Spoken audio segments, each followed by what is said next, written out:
तो मैं जहाँ से मेरा बाकी था वहाँ से मैं शुरुआत करती हूँ। तो आइए जानते हैं कि चरित्र निर्माण से राष्ट्र निर्माण के बारे में।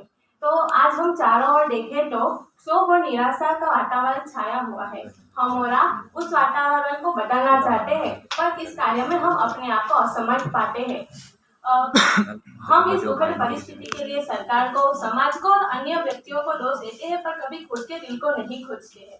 हम अगर अपने कामों और विचारों पर मूल्यांकन करने लगे तो हमें समझ में आ जाएगा कि दूसरों को दोष देना व्यर्थ है, स्वयं में ही कुछ खोट है। अगर उसे सुधार कर लिया जाए तो हम बहुत कुछ कर सकते हैं। तो अगर हम अपना उत्तरदायित्व और कर्तव्य निर्वाह सही से करने लगे तो हम एक सही रास्ते की ओर चलने लगेंगे। कभी यह मत सोचिए कि एक अकेला व्यक्ति क्या ही कर लेगा। आपके अकेले की ईमानदारी में भी बहुत बड़ा बल है। पर आपकी ईमानदारी अभेद्य और पत्थर की चट्टान की तरह दृढ़ होनी चाहिए। अगर आपको अकेले व्यक्ति की ईमानदारी की शक्ति ही देखनी है तो स्वामी विवेकानंद, गांधी जी, रामकृष्ण जैसे महत्वपूर्ण व्यक्तियों की शक्ति को देखिए, जिन्होंने अपने आसपास की परिस्थिति की परवाह न करके कर्तव्य परायण हुए और उनका अनुगमन करने वाले अनेक बन गए और सारी दुनिया बदल गई। निश्चित जल में सिर्फ एक ही कंकड़ डाला जाता है, पर उसके प्रभाव से उठने वाली असंख्य तरंगे जल के सतह पर उठती है। तो उसी प्रकार एक आपके अकेले के ईमानदार होने से घर में, पास पड़ोस में और जहाँ जहाँ आप प्रवेश करते हैं वहाँ कहीं ना कहीं कोई ना कोई परिवर्तन अवश्य होता है।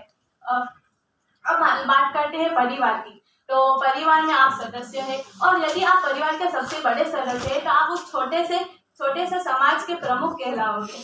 तो आप अपने आश्रित जनों को सही परामर्श और पथ दर्शन दे सकते हैं और उनके लिए उचित सामग्री जुटाकर सबको उन्नति करने का समान अवसर प्राप्त करा सकते हैं।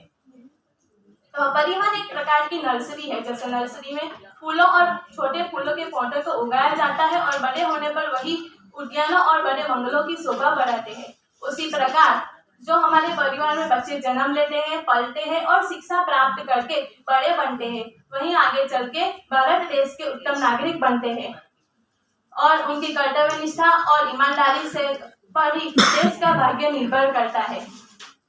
पर आज की स्थिति में देखा जाए तो परिवार की दशा बहुत गिरी हुई है।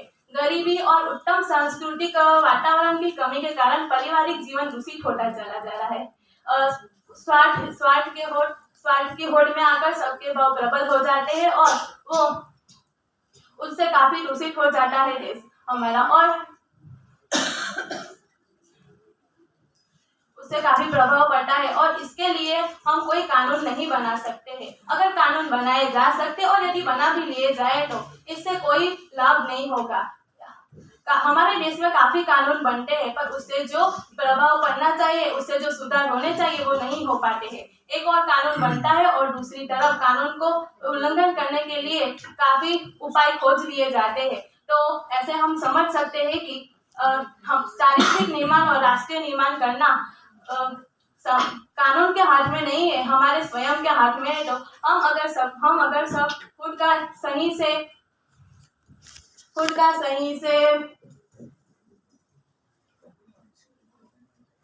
सुधार कर ले तो आप राष्ट्रीय चरित्र सुधर सकता है। हमारा जो सामाजिक जीवन है वो आदान प्रदान की नींव पर खड़ा होता है। हमें दूसरों की ओर से सुख सुविधाएं प्राप्त होती है, हम दूसरों को सुख सुविधाएं पहुंचाते हैं। इससे ही हमारी जो क्रम भंग नहीं होता है। पर आज की परिस्थिति में देखा जाए तो हम लोगों से सुख सुविधाएं पाना तो चाहते हैं पर दूसरों तक सुख सुविधाएं पहुंचाना नहीं चाहते। मतलब हम आदान तो चाहते हैं पर प्रदान नहीं, और जहाँ प्रदान नहीं होता वहाँ आदान केवल थोड़े दिन ही चलता है। आदान की क्रम भंग होती है, प्रदान का भी भंग हो जाता है। तो इससे हम समझ सकते हैं कि सामाजिक जीवन के विकास और विनाश की कुंजी हमारे और आपके हाथों में है।